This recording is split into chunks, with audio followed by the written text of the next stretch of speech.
everyone. I'm Jancy McPhee, and I'm the Executive Director of SciArtExchange. And welcome to Design Your Habitat. We have a fabulous guest today, Dr. Michael Barratt. He's a NASA astronaut and a medical doctor. Mike, thank you so much for joining us today. Hi, Jancy. It's really great to be here with you guys. I'm really psyched to talk about space. Well, we really appreciate your joining us. And of course, we just have to start with the obvious question, which is, how did you get interested in space in the first place? It's a really good question, but I think kind of common to a lot of people. I had just a lot of wide interests as a kid. I mean, I definitely went through the dinosaur phase. I wanted to be a paleontologist for a while. And sometimes I wanted to be an astronomer. When I was a teenager, I was building telescopes. I was always interested in marine science. And I actually got my undergrad degree in marine zoology, which was really cool. And then of all things, I went to medical school. But the thing about it is that if you want to put all of your interests together, nothing does that like the space program. It's a combination of everything that I really love. It's marine science, diving, photography, geology, flying, international aspects. What for me is cool is cooking in strange places. And above all, I think kind of meeting people that are just like you. And the space program does that like nothing else can. But the most fascinating part about it of all for me is just how the human adapts in strange and novel environments. And there is nothing like space to highlight what we can do as human beings. I totally agree with you. SciArtExchange has been working in the realm of space for exactly all the reasons that you just said. It acts like a marvelous umbrella under which all sorts of science and technology have to evolve, but also our communication systems, how we tell the story of space, how we really engage everyone to become a part of it, even if they're not the scientists and the engineers, but they are the voters and the journalists and all the different professions. So you said that very, very eloquently, and I appreciate it. Can you tell us a little bit about what sorts of things have you done in space? Well, I actually was a NASA flight surgeon for almost 10 years before I flew in space. So I was a doctor for the astronauts, and that was pretty cool. But you really can't understand the human in space unless you become a human in space. And so I was really, really lucky to go to the astronaut office in the year 2000. And I've flown two missions, one long one short one. The long one was actually on a Russian Soyuz rocket. I happen to have a little Russian Soyuz right here. And that launches out of Kazakhstan in Baikonur. And that was a really cool little rocket. It takes 3 people up to the space station. And I was up there for almost 200 days, 199 days and change. And it was a lot of science, a lot of experiments, and we were doing some of the last building on the space station. And then I was extremely lucky to fly one of the last space shuttle missions, the Space Shuttle Discovery. It was the last mission of the Space Shuttle Discovery in 2011. Now, that was a short flight. It was very different. We only spent about 2 weeks up there. But that actually completed the assembly of the space station. And that was a really exciting thing to do because I got to do robotics and rendezvous, which is bringing the space shuttle and the station together. And for all of those times that I was in space, I was the medical officer, if you will, and did lots of medical experiments. So that was one of the coolest things ever. So that's actually a really interesting point that is great that you made. There are multiple space vehicles and space suits and space stations, and they all have slightly different habitat conditions. And it's really awesome that you have been able to experience a lot of these, and we'll be able to share some of that perspective as we go on and we talk a little bit about some of the things we want to talk about today. But before we start that, can you tell us a little bit about what you're doing right now at NASA? Well, sure. I'm still in the astronaut office and still trying to stay proficient. If they knock on my door, I'm ready to fly tomorrow. But my days, and the days are long but exciting, my days are really oriented towards the medical aspects of the new vehicles that we're building. And it is a very exciting time. In fact, there's never been a time in history like now because we're building so many new human-carrying vehicles. So I spent a lot of time with the SpaceX Dragon and the Boeing Starliner, as well as the Orion spacecraft, which will take us beyond low Earth orbit and back to the moon again. And all of these have requirements to support the human. It's the atmosphere, the food, the water, the forces that we're going to put on the human, and all of that requires medical input. So as a space medicine expert, I mean, there's never been a better time than now to see all these new vehicles being built and to help that process. And we have been talking a lot over the previous weeks of Design Your Habitat about the different isolated and confined conditions of both stations and space capsules and those future structures that will land on the moon. We have a human lander that is very exciting and is something that everyone's working on right now. And then the longer term habitats that will be on the moon and Mars and beyond. So we've had a chance to talk about those, and I just wanted to point out an artwork that I have behind me. It's a little hard to see, but you might recognize this little capsule right here. What you Absolutely. what you can't see is there's a Soviet station up there and then a little series of Mars habitats. And this was a concept created for us by some participants in the SciArtExchange Project Mars competition that we did with NASA to create films and posters about what it's going to be like to actually be the humans that go to Mars. And I selected this one because it looks like everybody's jumping around, having a great time, kind of exercising and high-fiving each other in space. And that allows me to kind of segue into the fact that we've talked about the structures a lot the last couple of weeks, and we have actually talked a little bit about how you get along with your crewmates and you keep a good, healthy perspective mentally, but we haven't really talked about the physical aspects of space exploration, what space does to you and how you manage those effects. And so we're really excited to hear from you today as the expert with all these different types of experience. What happens to you physically when you're in space? Well, that is a great question, Jancy, and it's very cool what happens. But I'm going to start by kind of describing the forces that happen to the body that make the body change. And so, first, I would be remiss if I didn't mention how we get to space in the first place. It's about launch and landing, because whether we're sending a person to the moon or the habitat that we want to use there, everything we need in space, we launch from the ground on rockets. And it's really all about rockets. It's smoke and fire. And everything you need to accelerate to get away from Earth's gravity or to be at orbital velocity, which is about 17,500 miles an hour for our low Earth orbit altitudes. Now, we have to build that speed, that velocity, and we do that over about 8.5 minutes or so of rocket ascent. And during this time, it's continual acceleration because you're going faster and faster. It's like you're in a car and you floor it, except you basically may weigh 3 to 4 times your body weight as the G loads build because of that acceleration. And that's pretty cool. It's just exciting to be on a rocket, but you notice that you're not in a normal place. If you try to lift your arm, it weighs 3 to 4 times as much, or moving your head is difficult during these G loads. And along with that is vibration. The whole thing is shaking a little bit, and noise, the roar of the rocket engines down there. And after about that 8.5 minutes, you arrive at your target speed, your velocity.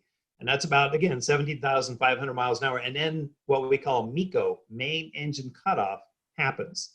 As soon as MECO happens, weightlessness happens. And that's where the magic starts. I mean, you all of a sudden, you kind of float forward in your seat, and everything you thought was tied down now starts to float around you.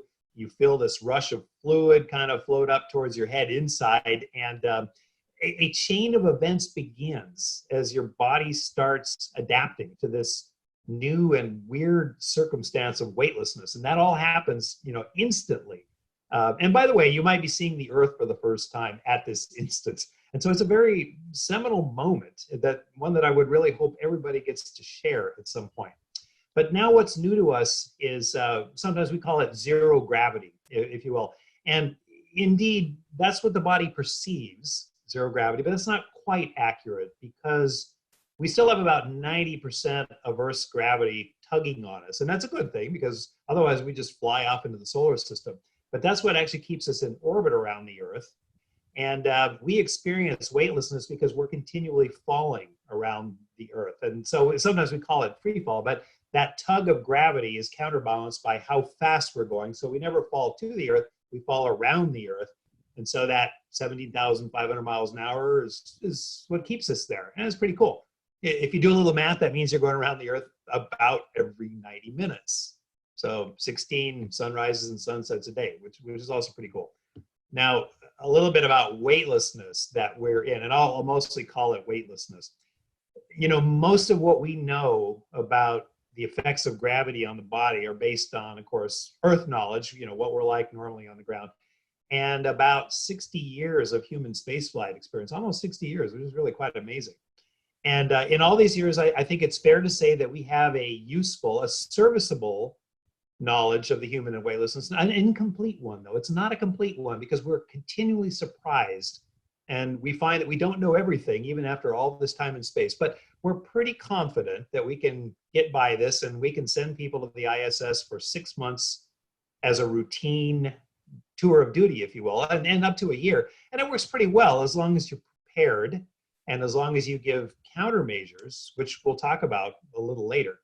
Now, what makes it a really interesting time and kind of related to the habitats that we're talking about is what we don't know. And that's where we're now interested is the gravity between 0 and 1. All right, so between 0G and 1G. And why? It's because of the places that we want to go. We want to go to the moon. We want to go to Mars, hopefully asteroids. And Mars has a little more than 1/3 of Earth's gravity, and the moon has only about a sixth. And you may have seen videos of astronauts hopping on the moon because the gravity is so low. These videos were made decades before most of the listening audience was born, I would hazard to say. But you think about it. Yeah, okay. And a lot of people who haven't seen this. But you think about it, on the moon, if you weigh, say, 120 pounds on the Earth, and you go to the moon, you basically only weigh 20 pounds on the moon. Okay, that's pretty light, but your legs are just as strong because you haven't lost that muscle mass if you go right there. So you can really jump. Now, you've seen people in their spacesuits jumping, and they jump pretty high, but of course you are wearing a heavy spacesuit and a life support pack with an oxygen tank, which you need to not die, right? Because there's no atmosphere on the moon. But just imagine if you had a really large enclosed habitat that you pumped air into. You've controlled your atmosphere, you made it breathable, but you still have 1/6 gravity. So, I mean, just imagine a basketball court up there. I mean, everybody would be like Michael Jordan. So you think about how does that relate to you designing living space? Well, your stair steps might be further apart because it's just really easy to hop upstairs, or you're not worried about how high a shelf is anymore because you might be able to hop up there really easily, grab a handhold, hold on like a monkey and grab that stuff because there's just quite a bit less gravity. And you're going to walk differently. We're conditioned for 1G, and that defines on how we walk. Up there, we're probably going to be kind of almost loping. It's the most efficient way to get around up there. But since it's only 1/6G, and if you do want to come home, you'll still need to exercise because you'll still get weakened up there, your bones and muscles. So, you're going to have to put in an exercise routine every day. The good news is you don't have to necessarily take stacks of iron to do resistive exercise. You can fill bags of lunar dirt, regolith as we call it, or you can make lunar bricks. Another, I think, very important thing about your lunar habitat design is dust. Lunar surface is covered with this dust, which is kind of nasty in some ways. It's very abrasive. It's very harsh. It's going to make everything dirty. And again, because there's only 1/6G up there, this stuff will fly easily. And it's going to be very annoying. And as abrasive as it is, it's going to wreak havoc with systems. So you're going to have to design into your habitat a means to control this dust. And definitely be careful if you go outside for a spacewalk on the surface. It kind of adds new meaning to the concept of wiping your feet before coming in. I mean, you're going to have to more like doff your boots and leave them in the airlock. So there's a lot of unique things about the moon, the gravity, the dust, the terrain that will really influence your habitat design. Wow. That's a lot to think about, and you've started to touch in a little bit about what the changes in gravity are actually doing to the human body. So you mentioned this headward fluid shift, and that's going to have some impact.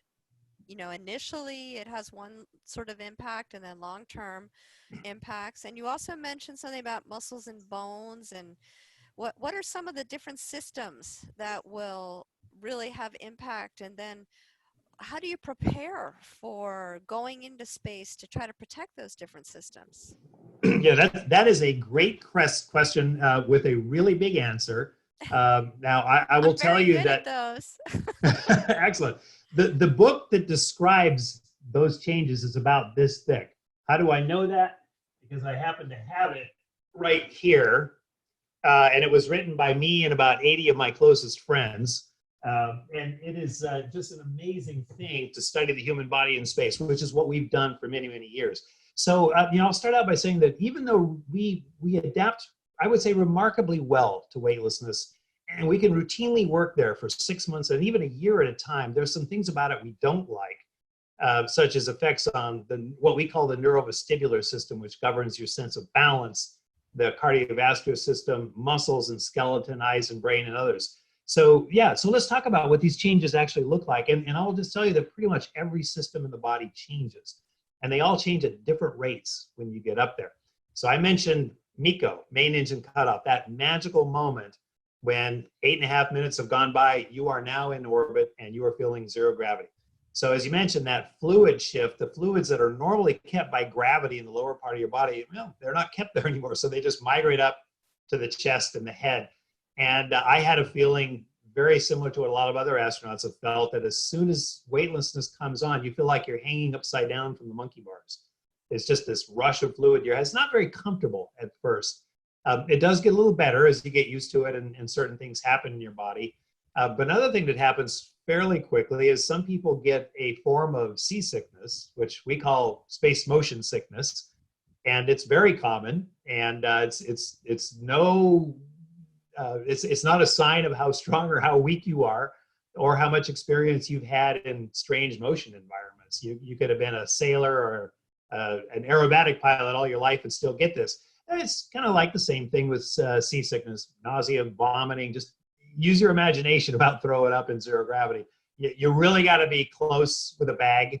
It is bad citizenship to miss your bag. I'll just tell you that. So we all kind of think about that ahead of time. But it is your body trying to get used to radical changes in everything that normally gives you your sense of position and motion. After a couple of days, that gets better. Your balance system gets used to the lack of loading. There's no more gravity tugging down on it, but you get used to that. And eventually you start becoming a three-dimensional creature, the way you move, the way you sense your position in space. And it's really amazing to see. So you get over your motion sickness in a couple of days, but it takes days to weeks to deeply adapt and become three-dimensional, which is quite amazing. Another amazing thing that happens in my mind is, what happens to the cardiovascular system. Your body senses that you have more blood than you need up there. And so you will actually decrease your blood volume by about 15%. And along with that, you'll decrease the number of red blood cells by about the same amount, about 15%. And we used to think that was a bad thing, but frankly, it makes you good for zero gravity. And as that happens, that sensation of stuffiness and fullness in your head gets a little bit better, which is pretty cool. Other things that happen, your body changes shape. You get a little bit taller. Who doesn't love that? Your Hey, waist actually gets a little bit thinner. I'm ready to go to space if I'm going to get Yeah, a little bit taller. You can't see here, but I'm not a very tall person. So, I've and I seen also you like dancing. Yeah. I also like that idea of being able to reach things on the top shelves. I think that's brilliant. That's for me. Yeah, I mean, there's a lot of good things once you're up there. You do pay for them when you want to come home, which we'll talk about a little bit as well. But that's just part of the amazing thing. We change our shape. The waist gets thinner. The chest gets a little bigger. Again, you get a little bit taller. You have this new body posture of zero gravity, which is kind of like this. All the major muscle groups, if you just totally relax, it shows you what their natural position is. And you can come close to that if you get in a swimming pool and just exhale all the way and let yourself sink, totally relax, totally wet noodle. And then that's kind of what space does to you in the body. Think about it. If you want to design a sleep station for a zero G habitat, Well, that's the new body posture that you have to accommodate. Same with a workstation. There's no chairs and there's no desks as we know them. You have to think about this new body posture. And I'll just suffice it to say that every other system changes also. The heart changes shape, by the way. It becomes more of a roundy sphere. And the diaphragm moves up. I mean, just a lot of things changes. But one thing you touched on earlier is that as soon as you get into weightlessness, your bones and muscles do start to weaken. And you don't feel that while you're up there, certainly, but your bones and muscles stay strong on the ground because you're constantly exercising them. Even if you don't think you're exercising, you are carrying your body around and you're putting stress on the bones and the muscles as you do that against gravity. So take away the gravity, the stress is gone, and your bones and muscles think, yeah, you know, I could be a lot more efficient. I don't need this extra mass. And so you start losing bone density and bone strength because of that. You start losing muscle mass and muscle strength. So we have to account for that because we want to come home. So we exercise, 2.5 hours every day when we're up during a long duration mission. Right? Now that sounds like a lot, but you know what? When you're just floating all the time, and then all of a sudden you strap yourself onto a treadmill and you feel kind of a connection through your feet, you remind yourself that you're actually a 1G creature, that you're a terrestrial creature, and it feels good to have that loading. And when you get on the resistive machine, you pull against the load and you think, oh yeah, I remember this. Because when you're not doing that, you are basically an extraterrestrial because every system in your body has changed and made you good for 0G. You have become an extraterrestrial. And when you exercise, you're kind of reminded of your terrestrial roots, which I just think is really, really cool. So exercise was never burdensome or a drudgery. It was just really cool to feel that again. And you also knew that the more time you spent exercising, the better you were going to be when you came home. And it's already pretty challenging to come home in the first place. So I was hoping you could also talk to us a little bit about what are those exercises and what are the machines or tools that you have available to use when you're actually in space. You know, of course, you've touched on the fact that you have to prepare to go into space, you have to be in space, staying healthy, and then you've alluded to the fact that when you come back, you also have to recover from having been in space. And before and after, of course, we have all the gym equipment we could possibly need. But in these limited space, not so much the space capsule, but the space stations and space habitats have very limited capabilities potentially. So what sorts of tools and machines do you have available now, and what might be available later? Yeah, so another really great question because we're really critically dependent on these machines to maintain our bodies. Number one, if we want to come home, which all of us pretty much do. But number two, think about it. If we want to go to Mars, right now that's looking like several months of deep space cruise to get there in zero gravity. And you're going to land on Mars. Now, there's only 1/3 gravity, but you're, again, going to be wearing this heavy suit to keep you from dying because there's no atmosphere. So it won't be that different from being on the ground, and you've been in 0G for a long time with that deconditioning. So nobody's going to be there to help you recover on Mars when you land. Nobody's going to have all these machines for you to go start using. It's really critical for us to have the right countermeasures, as we call them, in flight to maintain the body as well as possible while we're in this state of weightlessness. So we have what I would call a really good suite, a beautiful suite of countermeasures hardware on the station right now. So I mentioned treadmills. We have 2 treadmills. There's one on the Russian end and one on the US end of the station, but it's the same idea. It gives a harness that kind of loads you down to the treadmill. Otherwise you'd fly off, right? So you have to add some elastic tension to hold your body down, and then the treadmill belt can move and you feel like you're running. And that does a lot of things for you. It keeps some of those muscles strong that you would normally use for running, especially in the legs. It definitely gives you impact forces on the bone and just steady loading forces also that help keep your bone up a little bit. It challenges your cardiovascular system because believe me, it's effortless to move heavy things or to get from one end of the station to another. It doesn't take a lot of effort. So you really need to work hard to keep your heart and lungs in shape, keep your aerobic capacity up, and the treadmill does that wonderfully. But something else it does is it actually keeps alive those neural circuits that are all associated with controlling walking and running. As I like to put it, again, it reminds you that you're a terrestrial being. You come from planet Earth, and that's how you get around down there. We have 2 bicycles up there as well, and those are pretty easy to use. You don't need elastic force to keep on those. You just grab the handrails and you cycle. And for the most part, that's all about cardiovascular. It's all about aerobic shape, keeping your heart and lungs really, really strong. And what a lot of us have come to view the centerpiece of our countermeasures is resistive exercise and this big mama of a device called the Advanced Resistive Exercise Device, the ARED. It's an awful acronym, but we love the ARED because it's like a universal gym. It's like lifting weights in space where nothing weighs anything. So we have to put that force back artificially. It does it with vacuum cylinders. And we'll be showing you a picture of what that looks like because there's nothing like it on Earth. Well, we don't need zero gravity exercise on Earth, and that's why. So that gives us the chance to do really big loads with squats and heel raises and deadlifts and a lot of the exercises that you would normally do on the ground to keep bones and muscles strong. But up there, remember, 2.5 hours of exercise a day, that's great. That means that for the other 21.5 hours a day, you're floating and you're totally unloaded. So you got to exercise hard to make up for that. And I'm very happy to say that we're returning people in as good a shape as we've ever returned people in the history of spaceflight. So these machines and the time you need to use them have really served us well. And I am very confident that with this kind of capability, we can handle that 9 months of deep space cruise and zero gravity, and we'll be landing strong enough and fit enough to put on our spacesuits and explore Mars. Now, the problem is that they're awfully big and they take a lot of space.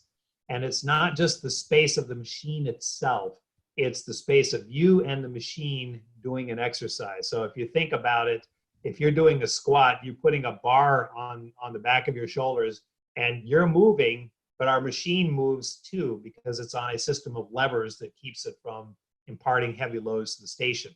So it's what we call the dynamic envelope of exercise that really counts, not just how much the hardware takes up, but how much you and the hardware take up when you exercise. Spaceships are inherently small, except for the International Space Station. So that's a problem. And we need really creative solutions for new hardware that doesn't take up so much room. And that absolutely applies to whatever habitat you'll be designing as well. So thanks for that great setup. We have actually had a session where we spoke to a space architect, and one of the points she made is exactly what you said. You have to think like the user, and you have to realize not just the volume of your equipment or the walls that you're providing, but also the user's space that you're using. And as you mentioned, there's an impact even potentially on the spacecraft with some of these devices because they take a lot of movement, there's a lot of vibration. And also, as you mentioned, we have these pressurized suits, and we need to use them. We have to be strong to use them, especially I've heard that hand strength is very important. And we want to arrive on Mars able to get up and start building if, Right. as needed. So I think that's really very interesting, and learning about what we can do to stay fit, why we need to stay fit. Can you tell us just a little bit about what it's like to come back to Earth? Now, you've been doing a really good job in space, staying in good shape, and you said that it's working quite well. But what might be some of the things that an astronaut experiences when they return? Are there some things they need to do as a kind of like a recovery phase? Well, the best thing you can do for that recovery phase is to exercise really hard while you're in flight. Now, you can keep up your cardiovascular system, your heart and lungs, and you can stay in pretty good aerobic shape. Usually not quite as good as you were when you launched, but pretty good. You can keep your bones and muscles strong so that you don't want to be overly weak when you get down to the ground. There's a couple things that are a little bit more challenging, though. As I mentioned, you lose about 15% of your blood volume, and we don't really have a countermeasure for that because that's your body saying, "Hey, this is what I need in zero gravity."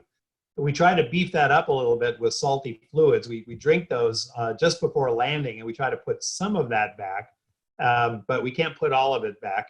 And what bites you even more is the fact that your heart just isn't used to pumping against gravity. Even when you're exercising up there, your heart is pumping blood to your head, but it doesn't have to pump against the gravity column.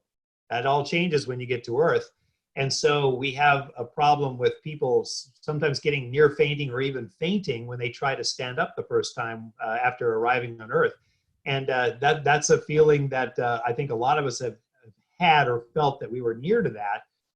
What's an interesting thing, though, that we have absolutely no countermeasure for is that neurovestibular system I talked about, that sense of balance. Your balance organs are now perfectly adapted to zero gravity. And now all of a sudden gravity's tugging down on them again, and it's giving you conflicting senses. Even though you grew up there, that's not what your last 6 months have been.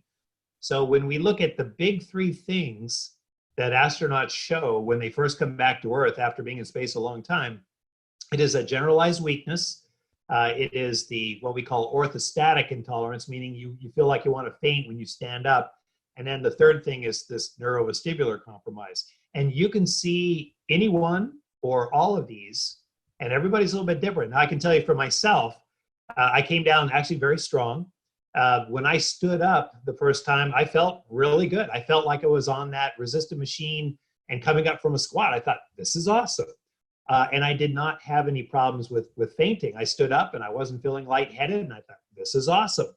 But when I started to move my head, boy, my head started spinning, that sensation of motion provocation. I didn't have any problem going uphill with space motion sickness, but boy, come down. We have no countermeasure for that. And that is just something that people will have to get used to. And so an astronaut freshly returned from space is just inherently impaired. Don't expect them to perform like they did just before they launched into space. What does that mean for you? Well, it means if we land on Mars, for instance, we're not going to be able to land immediately, hop out of the spacesuit, and walk to the habitat that you've designed. We need some time. We need to get used to the gravity that's there, and then we'll get steady on our feet. And that could take a day or even 2 days, which means your lander has to be a little bit bigger. But I would encourage everybody, we always film our launches and landings, and if you look on YouTube, you look at some of the Soyuz landings, you see what people are like when they're pulled out of the spaceship and kind of carried carefully to their seats. I mean, it is like pouring a Jello mold. We really don't want to expect too much from people because you have to readapt, and especially those three things, it takes a while to get used to again. So that really is very interesting, and learning about space has been a fascinating topic. And I think that there might be some gems in there for everyone listening to take advantage of. So do you have any, there's sort of two things. Yeah. Do you have any tips based on what you know about how we take care of ourselves in space that you can share with those of us who are isolated and confined at home? And then the second thing is, I just really hope that we're going to get some people making some habitat designs, responding to some of the things you're talking about, solutions that we could take advantage of, maybe some new exercise programs, because when we talk about the habitat, it's not just the physical structure, it's the people inside of it and the solutions that we need. So do you have any tips to share? Well, sure. So as I often do, I'll answer the second question first. The main thing is, and I think most of the audience that's listening hopefully are young and just intensely intelligent, and I hope you're intensely curious. But think out of the box. Just when you're designing anything, think about the end user, but also think about those conditions that you're designing for. As I was saying, we don't really know much about 0 and 1G, except that there's really interesting places that we want to go. Now, when you think about the Star Wars universe, and every planet they ever land on seems to have perfect 1G, right? So everybody walks normally, and they're strong just like they normally are, and the design dimensions of whatever building they're in is totally like Earth. Never mind, everybody speaks English as well.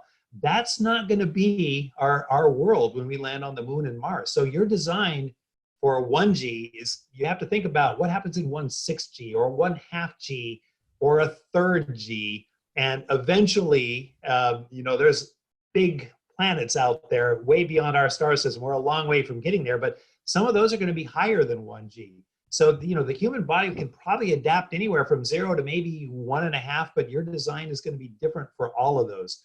So really think about that end condition and then start to design, and just pour your creativity into that. Yeah, that's Now, great advice. yeah, as far as isolation confinement, we don't go into space just to be isolated and confined. We go there for a purpose, and the isolation and confinement are part of the thing that we have to endure. But we endure it because we're doing something good. We're doing something cool. We're exploring, and the same thing on the ground right now with the pandemic going on. We're isolating because it's the right thing to do, and we're part of a bigger effort that really serves the public good. So it's a good thing. Now, some of the things that we have to do in space to kind of keep our habitability together, these expeditionary behaviors that help us, they absolutely apply down here. So, for us, having a daily plan is really important, so that you're not just getting up late and going to bed late and just running open loop. You can do more and be more and just be a lot happier when your body is used to something regular. And I don't like to call it a routine, because that's kind of a stuffy word, but it's just something that helps you work better. And you really think about it. If you think about your house like a ship, like a boat on the ocean or a spaceship, it's kind of the same thing. Think about what keeps you in good stead, good working order, but also the people that are in there with you, your crew, if you will, your family, your siblings, or anyone. But it's basically those who are isolated with you. Don't think about just what makes you tick. Think about what helps the team grow. And that's kind of a cool thing, because it's a challenge. It's not easy to do. But if you think about, okay, how are they doing? How am I doing every day? But how are they doing also? And how can I help them, and how can I make us be better? You can almost imagine, just imagine that you're in your house, but instead you're surrounded by water, or you're surrounded by vacuum, which is in our case. It makes the whole idea of maintenance and upkeep take on a whole new meaning, but you can build those habits at home, and you can come out of this much more ready for space flight than you think, if you kind of keep that routine up and kind of keep that mindset of building the crew up there, kind of watching out for everyone else. So, So and exercise has got to be part of that. okay, I was just going to come back to that. So I would say that your tips are very timely and appropriate and derived from space, but probably also some of your earthly experiences. So if I could just summarize, we need to think of life with a purpose, even if we're not moving around quite as far as we have. And it's not just our physical shape, but it's also the mental condition, and also how we're interacting with those who are part of our crew and our team. And I think one of the things I really liked about your tips was we should all have a daily plan. And that plan should include physical activity and maybe even eating well, with a few exceptions. A couple of treats in there isn't going to hurt you. But I think that that's really, really excellent advice. And I really appreciate your sharing with us today. Do you have any parting words? Oh, I would just say I really envy the younger audience out there, because you are living at the most unique time in history when we're looking at space flight. So many different spaceships being built. We're expanding away from NASA so that we have commercial companies, big ones that are doing amazing things like SpaceX and Blue Origin. And one of the coolest aspects about all of this is that it's very international. We do everything with a whole bunch of other countries.